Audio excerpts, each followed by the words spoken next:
Ivan Katz here at North Fort Myers Disc Golf Course. I'm going to play the course. I'm going to tell you what I throw, why I throw it, and I'm going to give you some tips on playing the game of disc golf. Let's get started. Number one here at North Fort Myers Park, and you can barely make it out there in the distance. And there's a lot of trees. Wow, I'm not sure which way to go here. I guess you could actually go around this way. Try to duck back in, or you could go into the little opening here or a little opening here. Let's see what we can do to get through there. Tough.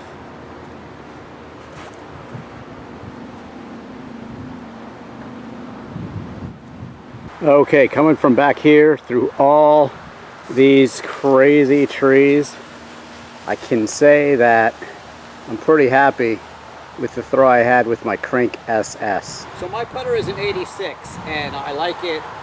I've been using it for decades, but I recommend you get something more common. Go out and get 5 of them, practice with the same disc every single time. That way you'll have the same feel for all your putters. You can practice with multiple throws using all your 5 discs or even 10 discs. That's a great way to learn repetitive motions, and just spin the disc, make sure you put some power into it right at the center of the bat.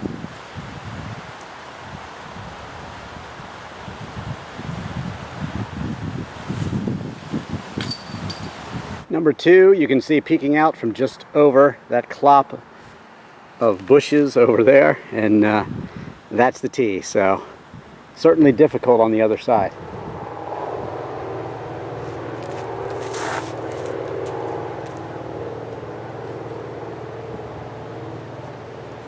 Okay, I was able to throw my Crank SS pretty flat, make it turn left, go around the trees, bushes to the left. But that still leaves me behind a bunch of bushes for this putt. I was hoping to be out that way in the clear, but oh well. So this disc is called an 86.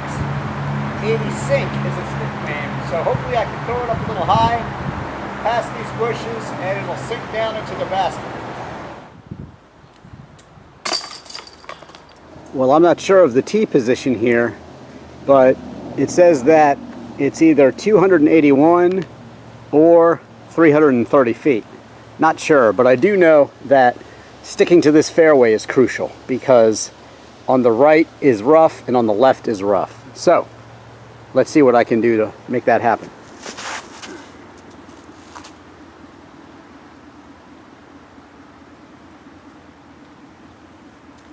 Okay, so the halo air here, that's really tough, and it did a great job, as you can see, of getting me through all the rough stuff and close to the basket, probably just at circle's edge or a little over to the elevated basket there.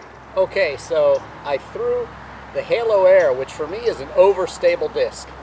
Stability is the 3rd number on the disc when you buy the discs. This is the way you learn how they fly. Speed is the 1st number. The lower the speed, the easier it is to throw. Putters up to 2 or 3. Mid-ranges, 3 to 5 or 6. Fairway drivers, 6 to 9. And long distance drivers, 10 to 14, 15. That's as high as they go. But the higher the number, the more power you need to be able to get that out of the disc. So if you're a beginner, don't throw anything more than a speed 9 at most, probably a mid-range. So the shark that you get with your entry-level kit, just throw the shark. Maybe throw the leopard occasionally, the Valkyrie. Look for my reviews of those discs elsewhere on YouTube, but this one, it's a lot of discs. So I gave it a bit of anhyzer. It stayed, fought, and then it faded off a bit. Got me through all the trouble, faded back towards the basket. If you forehand flick a disc, the tendency is always to curve right. So this is actually a pretty difficult shot for a right-hand backhand. If you use a disc like maybe the Crank SS and you have a really strong right-hand backhand, it should turn over for you. That's the 3rd number, stability. The 2nd number is glide. That's how much glide you have. You want a lower glide for a putter. The more glide you have, well, the longer that the wind is going to help that disc carry in the glide. The 3rd number, stability. Understable discs, right-hand, backhand, will turn over that's the amount that it will turn over. The flippiness, it's also called. So ideally, for this shot, you might get a disc that you throw with some hyzer.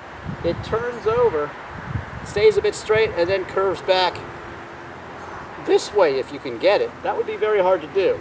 You'll want a disc with very little fade at the end because you want it to turn over and then go towards the basket. But this is very difficult for a right-hand backhand. It's difficult for a flick. It's difficult for everybody because it's such a small fairway. But that third number, stability. A negative number means it's understable and will turn over. A positive number means if you throw it with some anhyzer, it'll stay on the anhyzer. That's an overstable or stable disc. A stable disc, if thrown flat, will stay flat. So anything turning over a bit is understable, and everything going the other way, fading off, is overstable. Learn that. Don't throw too much disc for yourself, and you will improve at this sport. Here we go.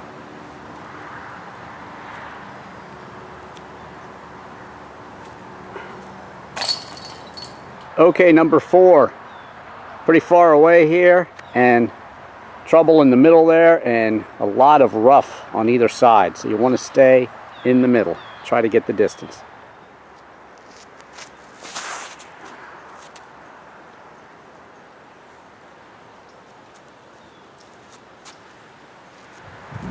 Okay, the speed 14 king. Definitely too much disc for me, but I can get it to turn over and S out.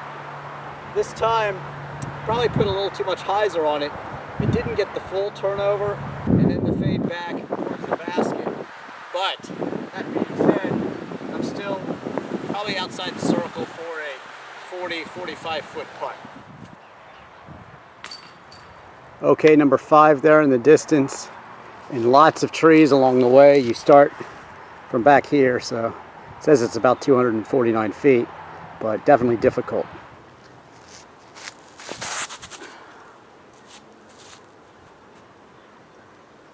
And once again, the halo air got me around, and probably circle's edge to the basket. This one is incredibly difficult. You got these trees in the way, and then the distance is a factor anyway, so super tough. Let's see what I can do.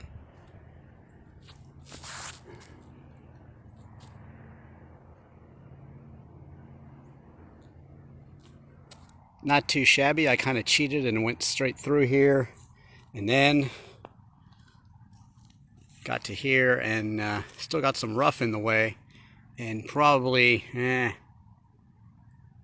anywhere from like 70 to 80 feet maybe from the basket, but I think it's doable.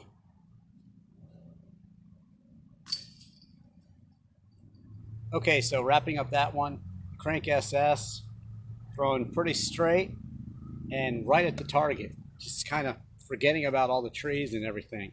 Sometimes that's the way to do it, just go for it. And if you tend to look where you want to go, not at an obstacle like a tree, you tend to get there. Your body and your mind will get you there. And the disc too, of course. You got to use the discs. Speaking of using the discs, well, for the putt, which was a toughie, I used this Champion Beast, and I went and got a whole bunch of used discs at a local disc golf store, and that's what I like to do. Buy discs cheap, try them out, see if they work for you. If not, swap them with your friends, go throw in a field, and don't throw what your friends throw, because they have different arms, and different experience, and different skills. Throw what you throw.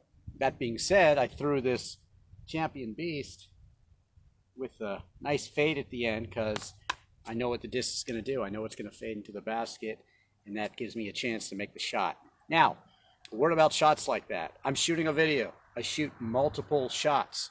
I'm using multiple discs because I want to show you what these discs do. Disc golf is a very difficult game. You're not going to come out here and shoot birdies all the time, aces, and shoot under par even. If you're shooting 15 over par, try to shoot 14 next time. You're playing against yourself, not just your friends, and of course not the pros. You know, they're on a different level.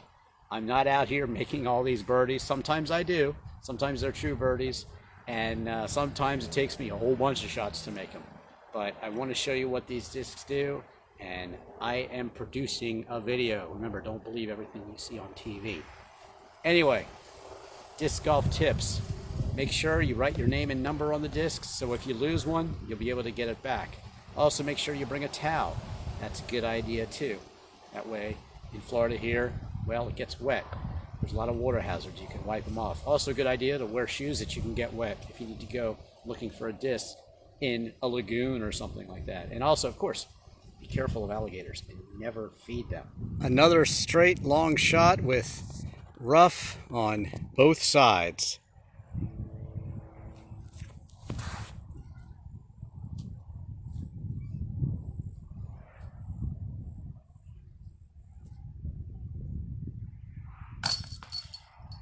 Number 8 here, you can see straight ahead and really far down. But man, it's thick in that brush there. You don't want to lose your disc. So, I don't know. I'm going to try to play this one pretty safe. No chances.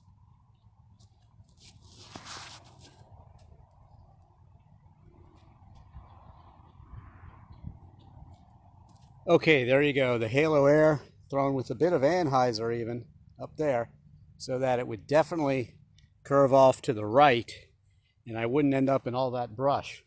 I actually lost one on the last hole, and thankfully some locals were close by and able to help me out. Thank you, Darren and Darren. Make sure you write your name and your phone number on your discs, because that was one of my favorite discs. If I lost that, I would have been very upset.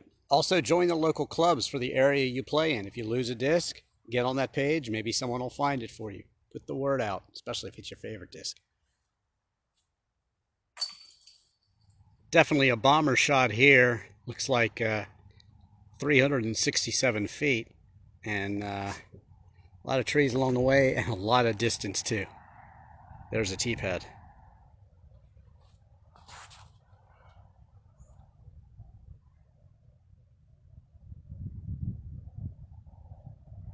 Okay, so certainly not the best shot with my king. That ended up over here, kind of turned over and then faded back. I really wanted it to turn over and keep turning, but I didn't really sell it that way because I didn't want to end up in this stuff. I wanted to throw conservatively, and I threw a little too conservatively. But better safe than sorry, because this should be an easy hyzer for the forehand flick for the par.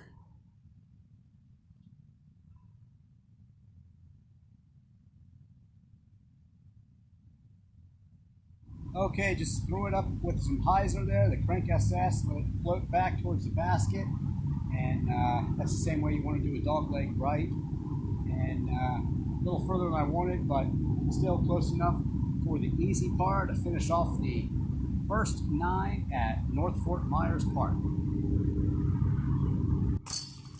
Thanks for watching this video here at North Fort Myers in Florida. Check out my other Florida disc golf videos, Estera, Bonita Springs, Palm Springs, just to name a few. Check out my disc golf reviews of discs like the Valkyrie, the Destroyer, the Wraith, and also how to throw a roller, mid-ranges, and courses in the Mid-Atlantic DC area as well. I play a lot of courses there, and as I travel around. Of course, don't forget to follow me on Twitter and Instagram, and subscribe and share my disc golf videos with your friends and family. Thanks for watching. I'm Ivan Katz.